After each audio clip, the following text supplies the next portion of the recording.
Breaking news right now. A judge says there is probable cause to hold the Trump administration in contempt. This is in regards to the case of deporting Venezuelan migrants, despite that judge's order in his court to turn the plane around.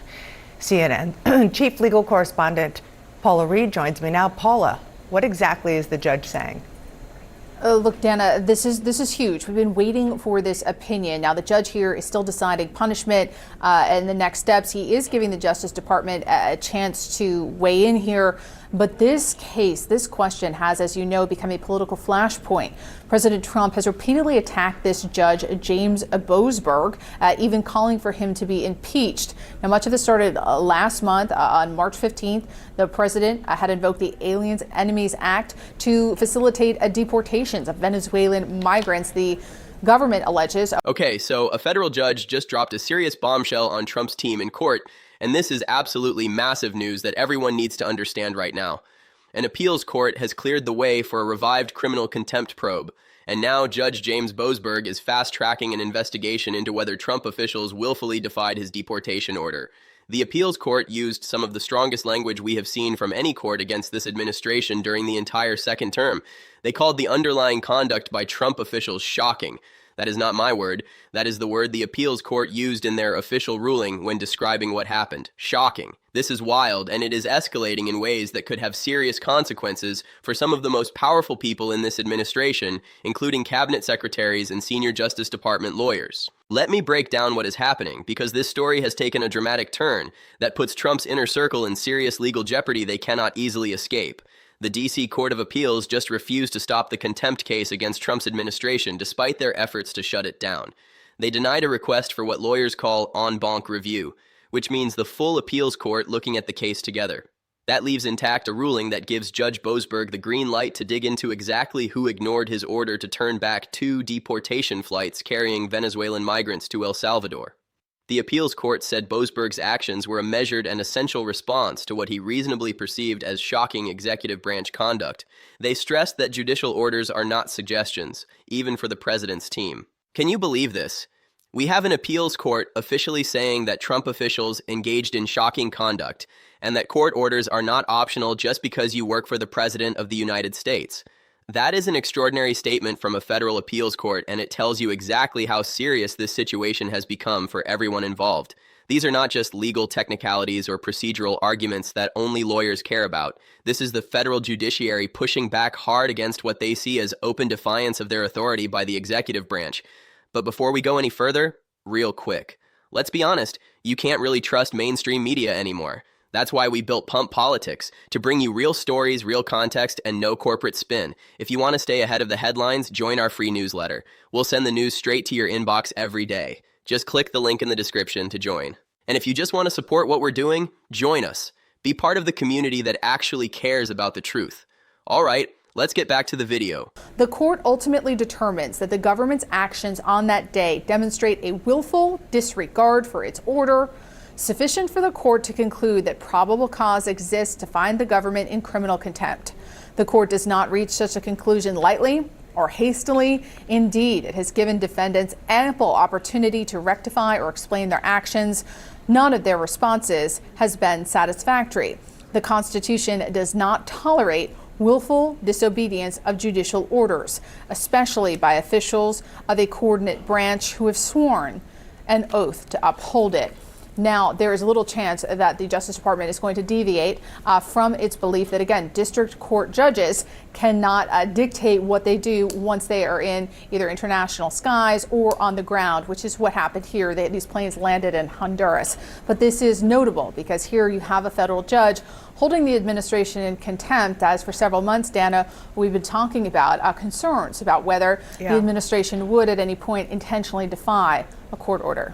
Judge Boasberg wasted no time after getting the green light from the appeals court to proceed with his investigation.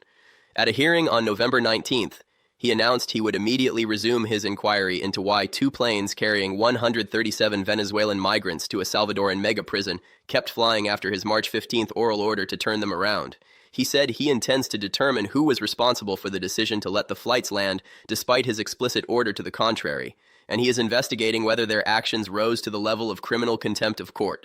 not just civil contempt, but criminal contempt, which carries much more serious consequences, including potential imprisonment. A Justice Department filing from November 25th made things even more explosive by naming names and putting specific officials at the center of this investigation. The filing confirmed that Homeland Security Secretary Kristi Noem made the final decision not to turn the planes around despite the court order. She did this based on advice from senior Justice Department lawyers, including Todd Blanche and Emil Bove. Boasberg has previously found probable cause, that is legal speak meaning sufficient evidence to proceed, that the government disobeyed his order. Now with named Trump loyalists at the center of the inquiry, the stakes have gotten massively higher for everyone involved in this case. But wait, it gets even crazier when you look at what else has come out. Between Boasberg's original probable cause finding and the latest appeals court decision, a whistleblower came forward with new allegations that make everything worse for the administration. According to appeals court documents summarizing the case, this whistleblower alleged that Trump officials deliberately planned to defy the judge's order before it was even issued by the court. They allegedly discussed ways to justify their defiance after the fact to make it look like they had complied when they really had not intended to comply at all. Boasberg is now considering fresh deadlines for document production and whether to call witnesses to testify under oath about what happened. One of the potential witnesses is former Justice Department trial lawyer Erez Ruvani, whose earlier comments have already drawn judicial outrage from the bench. According to testimony, Ruvani reported that senior officials discussed the possibility of telling the court to go screw themselves if the court tried to stop the deportation flights from proceeding. That language, which I am cleaning up for this video, has been cited repeatedly by Judge Boasberg as evidence of a culture of contempt for the judiciary inside this administration. Are you kidding me? We have a whistleblower alleging deliberate planning to defy a federal judge before the order was even issued. We have testimony about officials discussing how to tell courts to go to hell. We have an appeals court calling the conduct shocking in their official ruling. And now a judge is fast-tracking a criminal contempt investigation that could result in serious legal consequences for cabinet secretaries and senior Justice Department officials. This is the story everyone should be watching because it goes to the heart of whether the rule of law means anything when powerful people decide to ignore it. All right, so let us really dig into what is happening here because I think most people heard about this appeals court ruling and did not fully understand how significant it really is for Trump's administration and the people who work for him at the highest levels. This is not just another legal dispute that will drag on for years while everyone forgets about it and moves on to other stories. This is a fast-tracked criminal contempt investigation that could result in real consequences for real people, including some of the most senior officials in the entire federal government who thought they were untouchable. Let me walk you through exactly what the appeals court said and why their language matters so much for what comes next in this case against the administration. The D.C. Circuit Court of Appeals is one of the most important courts in America, often called the second most powerful court after the Supreme Court because it handles so many cases involving the federal government and executive power. When this court speaks, people in Washington pay attention because their rulings often set precedents that affect how the entire government operates for years to come. In their ruling denying the administration's request for full review, the appeals court majority used language that is remarkably strong by judicial standards and norms. They said Judge Boasberg's decision to pursue contempt was a measured and essential response to what he reasonably perceived as shocking executive branch conduct. Think about that word choice for a second and let it sink in. Measured and essential. Shocking. These are not words courts use lightly in their official rulings. They are telling the world that they believe the administration did something so far outside normal government behavior that it required an extraordinary judicial response. The appeals court also stressed something that should not need to be said, but apparently does in the current environment. Judicial orders are not suggestions that can be ignored when inconvenient. When a federal judge tells you to do something, you do it immediately. You can appeal that order through proper channels if you think it is wrong. But you do not just ignore it and hope nobody notices or cares. You do not proceed with your plans as if the court does not exist. And you definitely do not allegedly discuss telling the court to go screw itself if they try to stop you from doing what you want to do. Judge Boasberg has now seized on the green light from the appeals court to accelerate his investigation dramatically and get answers as quickly as possible. At his November 19th hearing, he made clear that he is not going to let this drag out indefinitely while the administration runs out the clock and delays proceedings. He announced he would resume the contempt inquiry immediately without further delay. He said he intends to determine who was responsible for defying his order, and he specifically mentioned criminal contempt as a possible outcome, which is significant because criminal contempt carries much more serious penalties than civil contempt, including potential imprisonment. The Justice Department filing from November 25th gave Boasberg exactly what he was looking for: names of the actual decision-makers involved. The filing identified Homeland Security Secretary Kristi Noem as the person who made the final call not to turn the planes around when Boasberg ordered them back to the United States. It identified Deputy Attorney General Todd Blanche and Senior Legal Advisor Emil Bove as the people who provided the legal advice that Noem relied on when making her decision to proceed with the deportations. These are not low-level bureaucrats who can be thrown under the bus and forgotten about. These are some of the most senior officials in the entire administration. The government's defense, laid out in that same filing, is that the planes had already departed U.S. territory when the order came through to turn them around. So technically, they could not comply because the migrants were already outside American jurisdiction and beyond the court's reach. But Boasberg has made clear he is not buying this argument at all.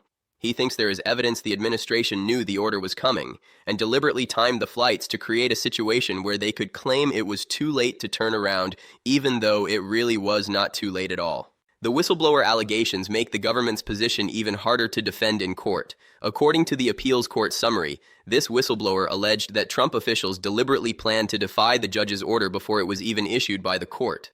They allegedly discussed how to justify their defiance after the fact by coming up with technical legal arguments that would make it look like they had tried to comply when they really had no intention of doing so from the beginning. If Boasberg finds evidence supporting these allegations, the government's technical defense falls apart completely. The testimony from Erez Ruveni adds another explosive element to this case that shows the attitude inside the administration toward the courts and judicial authority. Ruveni was a Justice Department trial lawyer who was involved in the legal discussions around these deportation flights at the highest levels. He has since left the department and is working elsewhere, but before he left, he testified about what he witnessed in meetings where senior officials were discussing how to handle potential court orders that might interfere with their deportation plans. According to Ruveni, when someone raised the possibility of a court order stopping the flights from proceeding, the response from senior officials was that they might have to consider telling that court to go screw themselves. I am cleaning up the language, but the sentiment is clear. These officials allegedly viewed the judiciary not as a co-equal branch of government whose rulings must be respected, but as an obstacle to be ignored or defied when it got in the way of what they wanted to accomplish. Judge Boasberg has cited this testimony repeatedly as evidence of a culture of contempt for the judiciary inside Trump's legal team. This confrontation is happening against the backdrop of Trump's broader immigration crackdown, which keeps escalating without any signs of slowing down at all. Just this week, the administration promised to permanently pause migration from what Trump called third world countries. They halted all asylum decisions nationwide, affecting thousands of people. They paused visas for Afghan passport holders who helped American forces during the war. A separate judge blocked Trump's National Guard deployment to Washington, D.C. The pattern is clear. The administration is pushing hard on multiple fronts and treating court orders as obstacles to overcome rather than limits to respect. Legal scholars have been weighing in on what this contempt case means for the broader fight between the executive branch and the judiciary. Some say this is about more than just policy disagreements. It is about whether top Trump allies can be personally exposed to legal jeopardy for ignoring judges. If Noem and Blanche and Bove face real consequences, that could deter future administrations from similar defiance. But if they escape with only political criticism and no legal penalties, it sends a message that court orders really are optional for people with enough power. Okay, so let us break this down into what it actually means and what we should be watching as this contempt investigation moves forward in the coming weeks. Because this is not just another legal dispute. This is a landmark case that could determine whether the executive branch can ignore courts with impunity or whether there are real consequences for defying federal judges when they issue orders you do not like. Point number 1. An appeals court has given Judge Boasberg the green light to fast-track a criminal contempt investigation into senior Trump administration officials by denying the government's request to block the case from proceeding. The D.C. Circuit's language was remarkable by judicial standards. They called the administration's conduct shocking. They said Boasberg's contempt investigation was a measured and essential response to executive branch misconduct. They stressed that judicial orders are not suggestions. This is an appeals court telling the world that they believe Trump officials did something so far outside acceptable government behavior that it requires serious consequences. The denial of en banc review means the case proceeds immediately without further delay at the appeals level, while Boasberg moves forward. The administration can still try to appeal to the Supreme Court, but there is no guarantee the Supreme Court will take the case or issue a stay while they consider it. Boasberg has made clear he intends to move quickly and not let anyone run out the clock. He is setting deadlines for document production. He is identifying witnesses to call for testimony under oath. He wants answers about who made what decisions and whether those decisions rose to the level of criminal contempt. Point number 2, a Justice Department filing has named Homeland Security Secretary Kristi Noem and senior DOJ officials Todd Blanche and Emil Bove as the key decision makers who let the deportation flights proceed, despite the court order telling them to turn around. This is not some minor disclosure buried in legal documents that nobody will ever read. This puts cabinet-level officials and the Deputy Attorney General at the center of a criminal contempt investigation. These are among the most powerful people in the entire federal government, and they are now facing serious legal exposure. The government's defense is that the planes had already left U.S. territory when the order came through, so technically they could not comply because the migrants were outside American jurisdiction. But Judge Boasberg has already found probable cause that the government disobeyed his order. That means he believes there is sufficient evidence to proceed with the investigation. And the whistleblower allegations, claiming officials deliberately planned to defy the order before it was even issued, could destroy the government's technical defense if Boasberg finds supporting evidence. The personal exposure for these officials is significant and unprecedented in recent American history. Criminal contempt findings could result in fines or even imprisonment, even if criminal prosecution never happens because the Justice Department refuses to pursue charges against its own officials. A contempt finding would be a federal judge officially declaring that cabinet secretaries broke the law. That goes into the historical record permanently and could have implications for their careers and reputations long after they leave government. Point number 3. The testimony about officials allegedly discussing how to tell courts to go screw themselves reveals an attitude toward the judiciary that goes beyond this one case and suggests a systemic problem. The language attributed to administration officials discussing how to defy court orders and justify that defiance after the fact is not something that happens in normal government legal discussions. Government lawyers are trained to comply with court orders while pursuing appeals through proper channels. They are not supposed to discuss ignoring judges entirely when those judges issue inconvenient rulings. Judge Boasberg has repeatedly cited this testimony as evidence of a culture of contempt for the judiciary inside Trump's legal team. The whistleblower allegations reinforce this picture, suggesting that defiance of the court was not a one-time mistake, but a deliberate strategy planned in advance before the order was even issued. If true, this means the administration was not caught off guard by difficult circumstances. They allegedly knew exactly what they were doing and did it anyway with full knowledge that they were defying a federal judge. The implications extend beyond this specific case to the entire relationship between the executive and judicial branches of government. If officials can defy court orders with impunity, what stops them from doing it again on other issues where they disagree with judicial rulings? The whole system of checks and balances depends on each branch respecting the authority of the others. When that respect breaks down, the entire framework of constitutional government begins to collapse. Point number 4. This case is happening at the exact moment Trump is escalating his immigration crackdown to unprecedented levels, which makes the stakes higher for both sides. The administration wants to move fast on deportations and does not want courts slowing them down with legal challenges. They have announced plans to permanently pause migration from developing countries. They have halted asylum decisions nationwide. They have ended temporary protected status for various groups. The pattern is clear. They are trying to transform immigration policy as quickly as possible before anyone can stop them. Courts keep stepping in to slow or block parts of this crackdown. A separate judge blocked the National Guard deployment to Washington, D.C. Over 220 judges nationwide have rejected parts of Trump's detention and deportation policies. The judiciary is functioning as a check on executive power, exactly as it is supposed to under our constitutional system. But that check only works if the executive branch respects court orders. The contempt case is a test of whether that check has any teeth. If Boasberg can hold officials personally accountable for defying his order, that strengthens the ability of all judges to enforce their rulings. Other officials will think twice before ignoring courts if they see colleagues facing criminal contempt proceedings. But if the administration escapes with no meaningful consequences, that sends a message that courts can be safely ignored. So, where does this go from here? Boasberg will be setting deadlines for document production in the coming days. He is identifying witnesses to call for testimony. He will make findings about whether contempt occurred based on the evidence. If he finds criminal contempt, he can refer officials for prosecution. Watch for whether the administration tries to appeal to the Supreme Court to stop the investigation, Watch for how witnesses respond when called to testify under oath. Watch for whether document production reveals new evidence about what officials knew. And watch for the political fallout as this story develops. Stay tuned because this courtroom showdown is just beginning. And what happens next could change everything about how presidents treat the courts.